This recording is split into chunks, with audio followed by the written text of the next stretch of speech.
Mayong hapon Mindanao, ako si Sara Hilomen Velasco. Upat sa unom ka mga batayng lawas nga na-recover nga sakay sa nawalang motorbangka Amehara ang positibong giila silang tagsa-tagsa kakabanay. Nagpabiling siyam pa ka mga sakay sa mong bangka ang padayong ginapangita. Ang detalye sa report ni Argil Relator. Sa gipaygayong post-mortem examination sa medical legal officer sa NBI 11, upat na sa unom ka na-recover nga mga patayng lawas nga sakay sa nawalang MBCA Amehara ang nailhan sa mga kabanay sumala sa Office of Civil Defense 11. Positibong giila sa kabanay ang upat base sa physical identification, mga marka sa lawas o gamit nga suot. Each family gikupanguaan og mga datos unsay na sa inyong pamilya, kapamilya.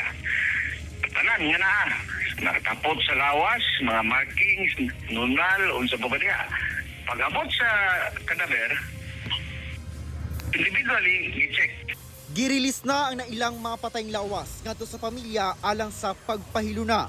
Sa mga patayng lawas nga dili magmatch sa identification nga unang gihatag sa kabanay, gikuhaan na og DNA samples ang mga kabanay aron masuta kung asa ang magmatch. Just in case ilubong sila temporary sa nangangahangyo na sa city government kay by law sila may maghatag support na temporary kalubganan samtang i-test ang DNA. Kung naay maabot nga nga level nga wa gyud maka-identify. Sumala sa OCD-11, muabag sa galastuhon ang DSWD-11 ug City Government of Davao alang sa pagpahiluna sa mga patayng lawas. Ikawalong adlaw na sa search and rescue operations. Siyam pa ang wala igkita. Ako si Argil Relator. 1 Mindanao.